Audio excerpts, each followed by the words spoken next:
প্রিয় শিক্ষার্থীরা, অনলাইন এই ক্লাস ঘরে তোমাদের স্বাগত। আশা করছি তোমরা সকলে ভালো আছো।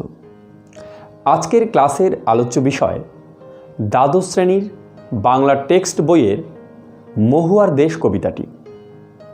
এই কবিতার কবি সমর সেন।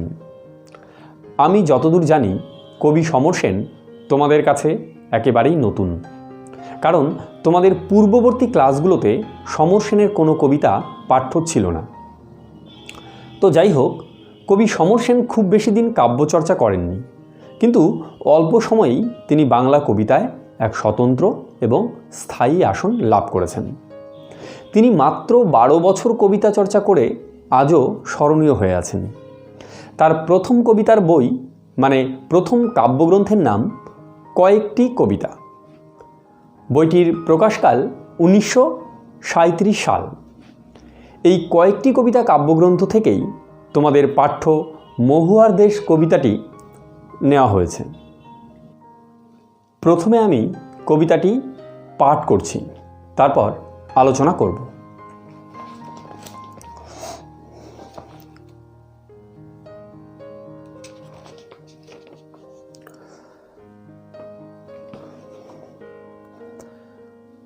মাঝে মাঝে সন্ধ্যার জলস্রোতে অলস সূর্য দেয় একে গলিত সোনার মতো উজ্জ্বল আলোর স্তম্ভ, আর আগুন লাগে জলের অন্ধকারে ধূসর ফেনায়।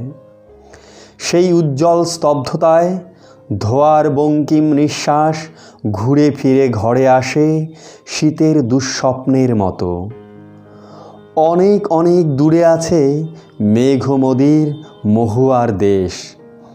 সমস্তক্ষণ সেখানে পথের দুধারে ছায়া ফেলে দেবদারুর দীর্ঘ রহস্য, আর দূর সমুদ্রের দীর্ঘশ্বাস রাত্রের নির্জন নিঃসঙ্গতাকে আলোড়িত করে। আমার ক্লান্তির ওপরে ঝরুক মহুয়া ফুল, নামুক মহুয়ার গন্ধ। এখানে অসহ্য নিবিড় অন্ধকারে মাঝে মাঝে শুনি মহুয়া বনের ধারে কয়লা খনির গভীর বিশাল শব্দ, আর শিশিরে ভেজা সবুজ সকালে অবসন্ন মানুষের শরীরে দেখি ধুলোর কলঙ্ক। ঘুমহীন তাদের চোখে হানা দেয় কিসের ক্লান্ত দুঃস্বপ্ন। তো এই ছিল সম্পূর্ণ কবিতাটি। লক্ষ্য করো, এই কবিতাটি দুটি স্তবকে বিন্যস্ত। প্রথম স্তবকের শুরুতে দেখা যায় কবি শহরের কোনো জলাশয় বা নদীর ধারে বসে সান্ধ্যকালীন সৌন্দর্য উপভোগের বর্ণনা দিয়েছেন। কবি লিখেছেন যে মাঝে মাঝে সন্ধ্যার জলস্রোতে অলস সূর্য দেয় একে গলিত সোনার মতো উজ্জ্বল আলোর স্তম্ভ, আর আগুন লাগে জলের অন্ধকারে ধূসর ফেনায়। তো কবি বললেন যে অলস সূর্য, সূর্যকে অলস বললেন কেন? আসলে সারাদিন রোদ বিকিরণ করার পর সন্ধ্যাবেলা সূর্যাস্তের সময় সূর্য যেন ক্লান্ত হয়ে পড়েছে। এই কল্পনা থেকেই কবি সূর্যকে অলস বলেছেন। সেই অলস সূর্যের লাল আভা যখন জলে পড়েছে, তখন জলের ওপরে স্তম্ভের মতো যেন একটা দাগ পড়েছে। ফলে নদীর জল ওই মুহূর্তে দেখাচ্ছিল গলিত সোনা, অর্থাৎ তরল সোনার মতো। আর সান্ধ্যকালীন সূর্যের রক্তিম আভায় জলের ওপরে জমে থাকা ফেনাগুলোকে দেখাচ্ছিল টকটকে লাল। মনে হচ্ছিল যেন ফেনায় আগুন লেগেছে। মানে কি সুন্দর একটা প্রাকৃতিক দৃশ্য। সন্ধ্যাবেলা সূর্যাস্তের সময় নদীর ধারে বসলে আমাদের চোখেও কিন্তু এরকম সৌন্দর্য ধরা দেয়।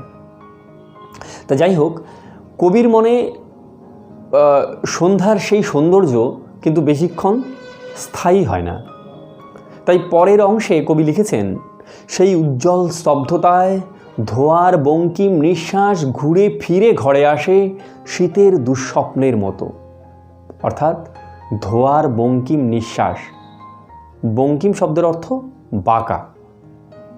ধোয়ার বঙ্কিম নিঃশ্বাসে অর্থাৎ শহরের দূষণপূর্ণ পরিবেশে কবির কাছে শহর জীবনের মুগ্ধতা বেশিক্ষণ টেকে না।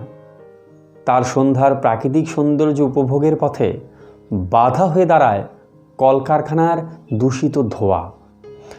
আসলে এখানে কবির নগর জীবনের ক্লান্তি প্রকাশিত হয়েছে। নগর বা শহর জীবনের সেই দূষিত ক্লান্তি তার অসহ্য মনে হয়। এই ক্লান্তি থেকে মুক্তি পেতে তার মন পৌঁছতে চায় মহুয়ার দেশে। মহুয়া হচ্ছে এক প্রকারের গাছ। এর ফুল মাদকতাপূর্ণ গন্ধে ভরপুর, যা সকলকে আকৃষ্ট করে। মহুয়ার দেশ বলতে কবি এখানে মহুয়া গাছে ঘেরা সবুজ প্রকৃতির কোলে পাহাড়ি কোনো গ্রাম বা স্থানকে বুঝিয়েছেন, অথবা পাহাড়ি সাঁওতাল পরগনাকে বুঝিয়েছেন। কবির দৃষ্টিতে সেখানে রয়েছে অপার শান্তি। দূর থেকে সেই প্রকৃতির দেশকে তার অনাবিল পরিচ্ছন্নতার স্বর্গরাজ্য বলেই মনে হয়। তিনি লিখেছেন, সমস্ত ক্ষণ সেখানে পথের দুধারে ছায়া ফেলে দেবদারুর দীর্ঘ রহস্য, আর দূর সমুদ্রের দীর্ঘশ্বাস রাত্রির নির্জন নিঃসঙ্গতাকে আলোড়িত করে। অর্থাৎ সেই মহুয়ার দেশে সারি সারি দেবদারু গাছ পথের দুধারে ছায়া ফেলে, আর দূরের সমুদ্রের দীর্ঘশ্বাস অর্থাৎ জলের শব্দ রাত্রের নীরবতাকে আলোড়িত করে। মহুয়ার দেশের মতো এরকম একটি বিশুদ্ধ নির্মল স্থানে সব ফেলে দিয়ে কবির মন ছুটে যেতে চায়। কবি লিখেছেন, আমার ক্লান্তির ওপরে ঝরুক মহুয়া ফুল, নামুক মহুয়ার গন্ধ। কবি চান শহরে জীবনের একঘেয়ে ক্লান্তির ওপর মহুয়া ফুল নির্মল আনন্দ হয়ে ঝরে পড়ুক, আর মহুয়ার গন্ধ তার অবসন্ন মনে এক সতেজ উন্মাদনা ছড়িয়ে দিক। কবির কাছে মহুয়ার দেশ অর্থাৎ ওই স্থানটি হলো একটি বিশুদ্ধ জীবনের মুক্তির ঠিকানা। এবারে দ্বিতীয় স্তবকে আসছি। দেখো, দ্বিতীয় স্তবকে তিনি সম্পূর্ণ এক বিপরীত ব্যঞ্জনা সৃষ্টি করেছেন। প্রথম স্তবকে আমরা দেখলাম শহরের অবসাদ থেকে মুক্তি পেতে কবির মন অনেক অনেক দূরের প্রকৃতির উন্মুক্ত পরিবেশে মহুয়ার দেশে চলে যেতে চাইছে। কিন্তু সেই মহুয়ার দেশে পৌঁছেও তিনি স্বস্তির নিঃশ্বাস নিতে পারছেন না। কবি উপলব্ধি করেন, এখানে অসহ্য নিবিড় অন্ধকারে মাঝে মাঝে শুনি মহুয়া বনের ধারে কয়লার খনির গভীর বিশাল শব্দ, আর শিশিরে ভেজা সবুজ সকালে অবসন্ন মানুষের শরীরে দেখি ধুলোর কলঙ্ক।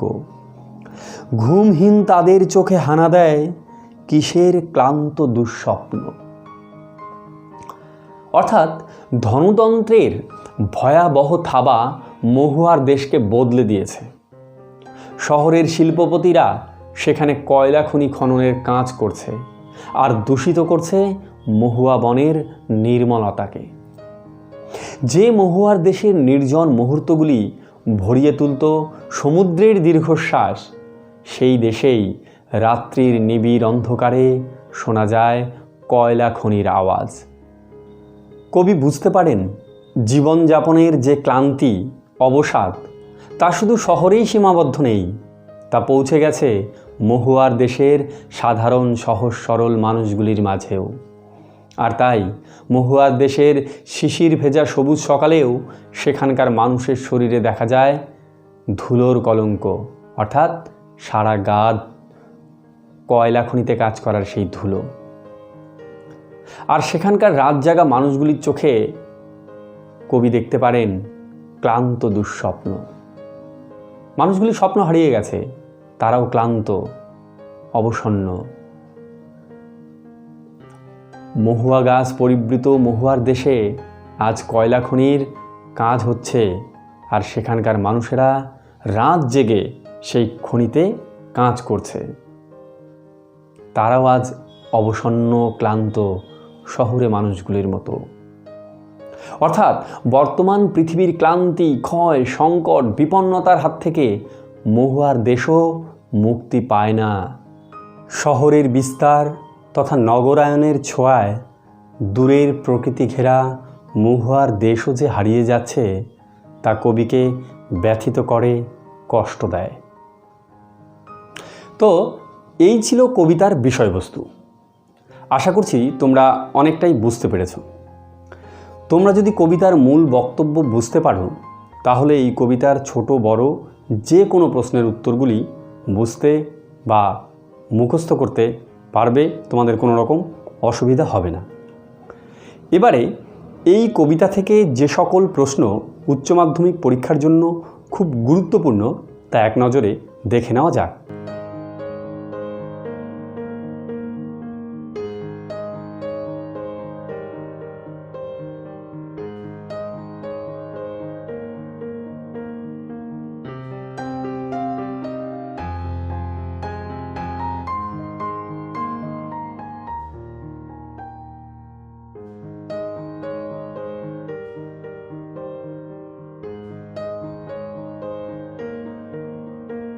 তো এই ছিল আজকের ক্লাস।